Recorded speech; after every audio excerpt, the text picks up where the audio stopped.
বন্ধুরা, ফেব্রুয়ারি মাস কিন্তু পড়ে গেছে। আর এই ফেব্রুয়ারি মাস পড়ে যাওয়া মানে কিন্তু আমাদের বিভিন্ন ধরনের ইনডোর, যে সমস্ত ইনডোরগুলি আমাদের ইনডোরে রয়েছে সেই সমস্ত গাছের পরিচর্যার দিন চলে এসছে।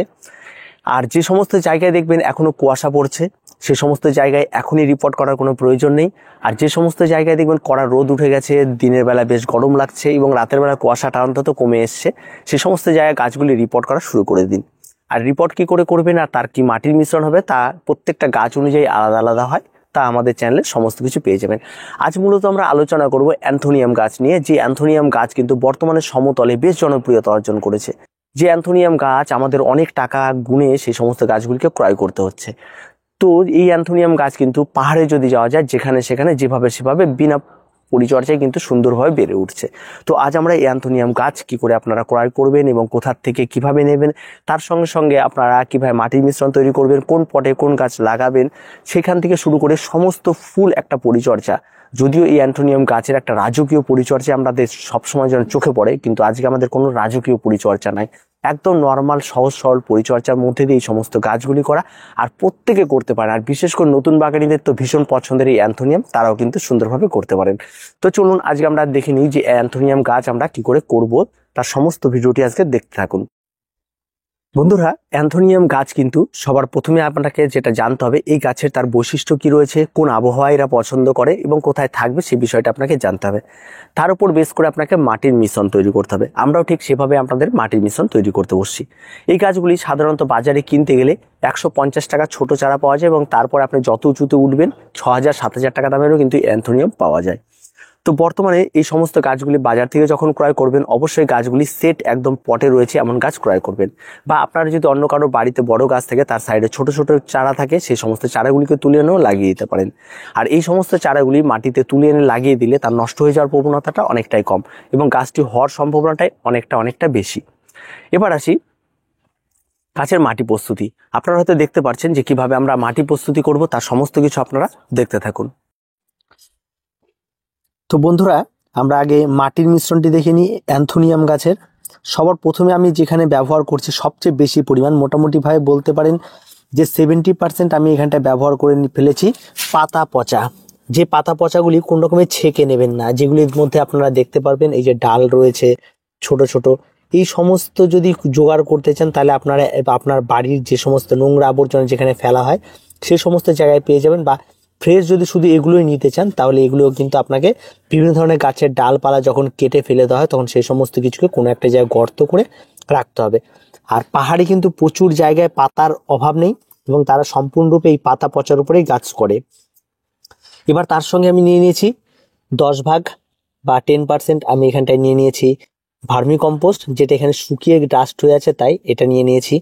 তারপরে আমি যেটা নিয়ে নিয়েছি এটা হচ্ছে আবর্জনা, যেখানটা আমরা ঝাড় দিয়ে প্রতিদিন উঠোনের নোংরা টোংরাগুলো যেখানে আবর্জনা করে রাখি বা সেই জায়গায়, এর মধ্যে কিন্তু পাথরের কুচি রয়েছে, বিভিন্ন ধরনের ছোট ছোট টুকরো রয়েছে, সেই সমস্ত কিছু কিন্তু থাকবে, পাথরের টুকরো রয়েছে, সব কিছু থাকবে। আর 10% আমরা নিয়ে নিয়েছি এখানটায় নর্মাল গার্ডেন সয়েল। এই দিয়ে কিন্তু আমরা মাটির মিশ্রণটি তৈরি করেছি। আর সমস্ত মাটির মিশ্রণের সঙ্গে কিন্তু আমি এখানটায় অ্যাড করে নিয়েছি এখানটায় অ্যান্টিফাঙ্গাল। আমি কিন্তু এখানে 2টো টবের মাপে মাটি নিয়ে নিয়েছি। আর আমি এখানটায় টবটি ব্যবহার করছি 6 ইঞ্চি মাপের টব। এই পুরোনো 6 ইঞ্চি মাপের টবটি আমি ব্যবহার করছি, যেহেতু গাছটি এই সময় খুব ছোট। তো চলুন মাটিটি আগে ভালো করে মাখিয়ে নিতে হবে। আর আপনারা দেখতে পারলেন যে কি কি মেশানো হলো। আর এই সমস্ত রেসিপিটা কিন্তু আমি কিন্তু পাহাড় থেকে যাদের কাছ থেকে গাছ নিয়েছি তাদের থেকে শিখে এসেছি, আর সেভাবেই আপনাদেরকে দেখিয়ে দিচ্ছি। তো দেখুন, যেহেতু গাছগুলো সম্পূর্ণ মাটি থেকে তুলে দেওয়া, আর অ্যান্থোনিয়াম গাছ কিন্তু খুবই শক্ত গাছ হয়, তাই এই গাছগুলির এই যে গোড়াটি দেখতে পাচ্ছেন, এই গোড়াটি এখান থেকে কিন্তু আমাকে ছুটে গেছে, মানে এখান থেকে ভেঙে দিয়ে দিয়েছে। তো এই যে জায়গাটি রয়েছে এই জায়গাটি কিন্তু কোনো ফ্যাক্টর না, এই জায়গাটিতে তেমন কোনো কিছু হওয়ার চান্সেসটা নেই। কিন্তু আমাকে এই জায়গাটিতে কিন্তু সামান্য পরিমাণ আমি অ্যান্টিফাঙ্গাল লাগিয়ে দিব। দুটো গাছের ক্ষেত্রে কিন্তু তাই করব। এই যে জায়গাগুলি, এই জায়গাগুলি দেখুন নষ্ট হয়ে গেছে, সেখান থেকে ছুটে গেছে। তো এই জায়গাগুলিতে কিন্তু মেনলি অ্যান্টিফাঙ্গাল লাগিয়ে দিতে হবে এবং অ্যান্টিফাঙ্গাল লাগিয়ে এই জায়গাগুলিকে ফ্রেশ রাখতে হবে। তাহলে কিন্তু এই জায়গাগুলিতে সহজে আর ইনফেকশন হওয়ার চান্সেসটা থাকবে না। তা আমি এখানটা আপনাদের একটু দেখিয়ে দিচ্ছি অ্যান্টিফাঙ্গাল লাগিয়ে যে কিভাবে আপনারা এখানে অ্যান্টিফাঙ্গালটিকে লাগিয়ে দেবেন।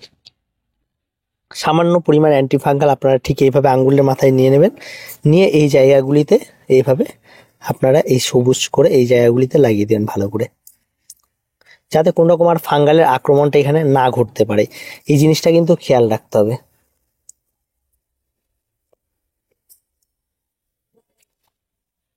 আপনি যত বেশি সেফলি করবেন এগুলোই, আপনার গাছ কিন্তু তত বেশি ভালো থাকবে, গাছ নষ্ট হওয়ার চান্সেসটা একদমই থাকবে না। এবার দেখুন অনেক রুট কিন্তু ড্যামেজ হয়ে গেছে, অনেক কিছু হয়ে গেছে। এবার আমরা এটাকে বসানোর একটা পরিকল্পনা করছি। আমি টবের মধ্যে বসাবো, আমার মাটি কিন্তু অলরেডি সম্পূর্ণরূপে প্রস্তুতি হয়ে গেছে। আর আমি আগেও বলেছি আপনারা ঠিক এই পদ্ধতিতেই করুন, দেখবেন আপনাদের গাছগুলোও কিন্তু সুন্দরভাবে বেড়ে উঠবে এবং অ্যান্থেরিয়ামের কিন্তু ফুলও হয়ে যাবে। তো চলুন এবার টবে বসানো হোক। আর আমি এখানটা কিন্তু প্রথমে বলেছি, আমি এখানটা দুটো একই মাপের পট নিয়ে নিয়েছি, আর এই দুটো মাপের পটেই আমি প্রথম অবস্থায় বসিয়ে দেব। তো এবার আমরা মাটি ভরা শুরু করে দিই। টবে কিন্তু একেবারে অতিরিক্ত মাটি কিন্তু ভরবেন না। এবার টবে মাটি ভরা কমপ্লিট। এবার গাছগুলিকে আপনাকে বসে দেখে নিতে হবে কোথায় কমফর্ট হচ্ছে গাছগুলি। এই যে রুটগুলি রয়েছে রুটগুলি ঠিক থাকবে, গাছ কিন্তু ঠিক মাঝামাঝিতে থাকবে, আর গাছটা কিন্তু একটু উঁচুতে থাকবে, ঠিক এরকম মিডিলে থাকবে। এবার আমি একটু আপনাদেরকে ধরতে, যেহেতু এক হাতেই করা হচ্ছে সমস্ত কিছু, তাই একটু অসুবিধা হচ্ছে আপনাদেরকে দেখাতে। তো দেখুন দুটো গাছই কিন্তু একদম কমপ্লিটলি আমি লাগিয়ে ফেলেছি। এখনো কিন্তু গাছগুলিতে জল দিইনি, কারণ জল দেওয়ার বিষয়টি একটু অন্যরকম। দেখুন পাতাগুলি কত সুন্দর। তো ফুলটা তো অবশ্যই হবে, এবছর হয়তো পাবো কিনা জানি না, তবে পাবো, যেহেতু গাছটি সবে লাগানো হলো তো অবশ্যই আপনারা পেয়ে যাব। তো গাছ লাগানো কিন্তু কমপ্লিট। এবার আপনাদের কি করতে হবে সেটা একটু আবার দেখিয়ে দিই বন্ধুরা। এবার আমি এখানটায় কিছু পরিমাণ জল নিয়ে নিয়েছি। এবার এই জলের মধ্যে আমি সামান্য পরিমাণ, এটা হচ্ছে আপনার কাটিং এড, এই জলের মধ্যে দিয়ে দিচ্ছি। এটা কিন্তু সহজে জলে গুলবে না। এবার এটাকে আমি ভালো করে এটা দিয়ে খুব ভালো করে গুলিয়ে নিচ্ছি। এটা কিন্তু জলে কখনো গুলে না, এটা মাথায় রাখবেন। এটা সবসময় জলের নিচে কখনো যাবে না, অনেক ভালো করে এটাকে কিন্তু করতে হবে। এই জিনিসটাকে গুলিয়ে নিতে হবে, এটা সহজে জলে গুলতে চায় না।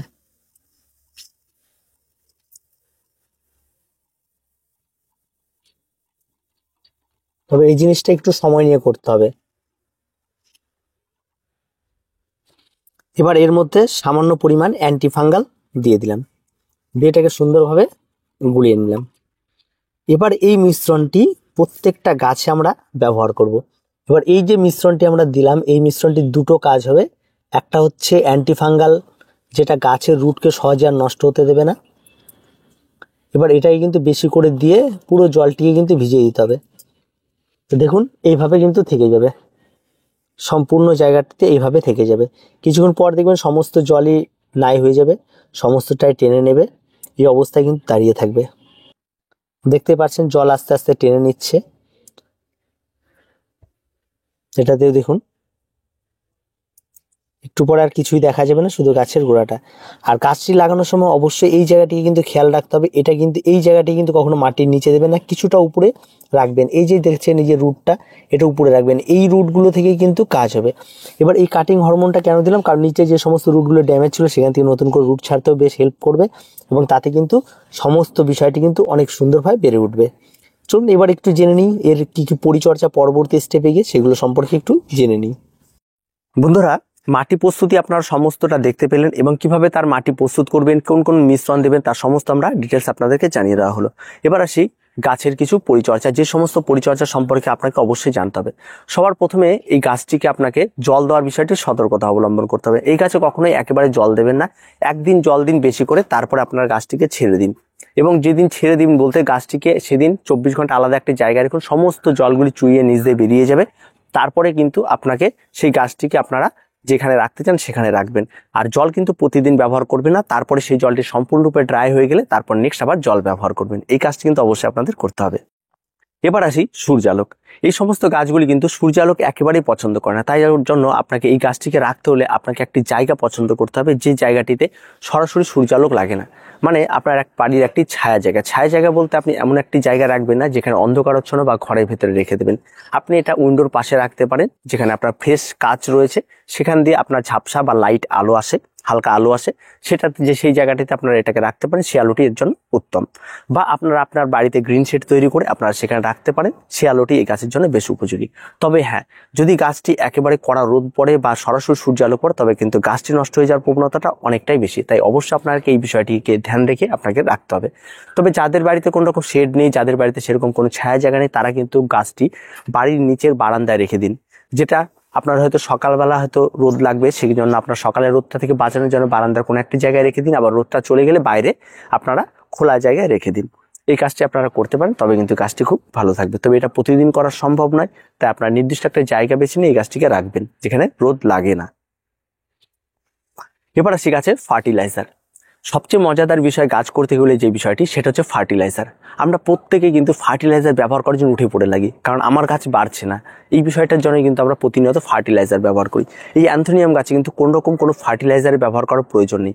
এই অ্যান্থোনিয়াম গাছ পরিষ্কার পরিচ্ছন্ন একটি গাছ, এবং সেই গাছে কোনো রকম কোনো অ্যান্টিফাঙ্গাল আপনার বা পেস্টিসাইড কোনো রকম কোনো আপনারা ফার্টিলাইজার ব্যবহার করবেন না। গাছটিকে লাগিয়ে দেওয়ার অন্তত 1 বছর কোনো খাবারই ব্যবহার করবে না। যেভাবে মাটির মিশ্রণ বলা হয়েছে ঠিক সেভাবেই তৈরি হবে এবং সেভাবেই সে থেকে যাবে। তার মধ্যে আগামী 1 বছর এই টবের মধ্যেই থাকবে এবং এখানেই বসবাস করবে, তাতে কোনো রকম কোনো ফার্টিলাইজার ইউজ হবে না। এবার আসি, তাহলে গাছটি খাবে কি? এই সমস্ত গাছের মিডিয়া যে সমস্ত গাছগুলো হচ্ছে সেটাই তার খাবার। আর অতিরিক্ত খাবার ব্যবহার করলে কিন্তু গাছের গোড়া পচে যাওয়ার একটা প্রবণতা তৈরি হবে। তাই কোনো রকম কোনো খাবার ব্যবহার করবে না।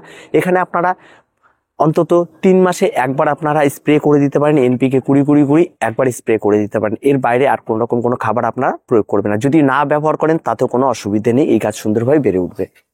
এবার আসি গাছের রোগ পোকামাকড়। এই সমস্ত গাছে কিন্তু কোনো রকম কোনো রোগ পোকামাকড় কোনো কিছু হয় না, অত্যন্ত লক্ষ্মী একটি গাছ। আর এই গাছে কিন্তু রোগ পোকামাকড় লাগার ভয় কিন্তু আমরা অনেক সময় পেস্টিসাইড স্প্রে করে থাকি, অ্যান্টিফাঙ্গাল স্প্রে করি, তবে এই সমস্ত কোনো কিছুর প্রয়োজন পড়বে না। যদি দেখেন গাছে কোনো রকম ফাঙ্গাল আক্রমণ ঘটছে, তবে আপনার অ্যান্টিফাঙ্গাল স্প্রে করবেন। তবে অ্যান্টিফাঙ্গাল স্প্রে করার 7 দিন পর কিন্তু আপনারা আবার গাছে জল দিয়ে স্প্রে করে আপনার পাতাগুলিকে কিন্তু পরিষ্কার করে দিতে হবে। এটা কিন্তু মাথায় রাখতে হবে, নাহলে ফাঙ্গালের কিন্তু কালো কালো স্পট পরবর্তীতে পড়ে পাতার কিন্তু নষ্ট হয়ে যেতে পারে। তাই পাতার গ্লেজি ধরে রাখতে হলে অবশ্যই আপনার এটা করতে হবে। এবং তার সঙ্গে আপনারা অবশ্যই এই গ্লেজি ভাবটাকে ধরে রাখার জন্য আপনারা একদিন ম্যাগনেসিয়াম সালফেট ব্যবহার করতে হবে। তবে অবশ্যই সেটা 6 মাসে একবার ব্যবহার করবেন, প্রতিনিয়ত না, তাহলে কিন্তু গাছ কিন্তু বিগড়াবে। এবার আসি গাছের পর্যবেক্ষণ। অবশ্যই আপনাকে কিন্তু এই সমস্ত গাছগুলিকে প্রতিনিয়ত পর্যবেক্ষণ করতে হবে, গাছকে দেখতে হবে। তবে হ্যাঁ, গাছকে দেখতে হয় মানে এই নয় গাছের এটা কাটতে হবে ওটা কাটতে হবে। এই সমস্ত গাছগুলো পর্যবেক্ষণ করা মানে যদি গোড়ার দিকে কোনো কারণে কোনো পাতা মরে যায় বা কোনো কিছু করে যায়, সেই সমস্ত পাতাগুলিকে এভাবে ছুটিয়ে ফেলে দেওয়া। বা যে সমস্ত গাছগুলি পাতাগুলি হেলে আছে, গাছ তার জন্য গাছের শেপ নষ্ট হচ্ছে, সেই সমস্ত শেপগুলিকে ঠিক করে দেওয়া। এই সমস্ত কাজগুলি আপনাকে করতে হবে, তবে কিন্তু এই অ্যান্থোনিয়াম সুন্দরভাবে বেড়ে উঠবে। তো এই ছোট্ট ছোট্ট পরিচর্যাগুলি করলে এনাফ, এর বাইরে কোনো কিছু করার প্রয়োজন নেই। তবে এর সয়েল মিক্সচার জোগাড় করা একটু কঠিন, তবে সেটা যদি করে নিতে পারেন আর আপনাকে এই গাছের পরিচর্যা নিয়ে ভাবতে হবে না, গাছ সুন্দরভাবে বেড়ে উঠবে। তো এই ছোট্ট পরিচর্যা কিন্তু আমরা এই সমস্ত গাছগুলি করতে গেলে হাজার হাজার রকম পরিচর্যা, অনেক রকম টিপস দিয়ে থাকে, যার ফলে কিন্তু গাছ নষ্ট হচ্ছে। তো এগুলি কোনো কিছু করবে না, সিম্পলভাবে গাছকে ফেলে রাখুন, গাছে কিচ্ছু করার দরকার নেই। একটা ছায়া জায়গা থেকে আপনারা রেখে দিন, গাছ আপনার সুন্দর হয়ে বেড়ে উঠবে। তো আর কিছু বলা নেই, এই ছোট্ট পরিচর্যাগুলি আপনারা প্রত্যেকেই করতে পারেন, প্রত্যেকে নিয়ত করে থাকেন। তো আর কিছু বলার নেই, ভিডিওটি আজকে এ পর্যন্তই। প্রত্যেকে ভালো থাকবেন, প্রত্যেকে সুস্থ থাকবেন।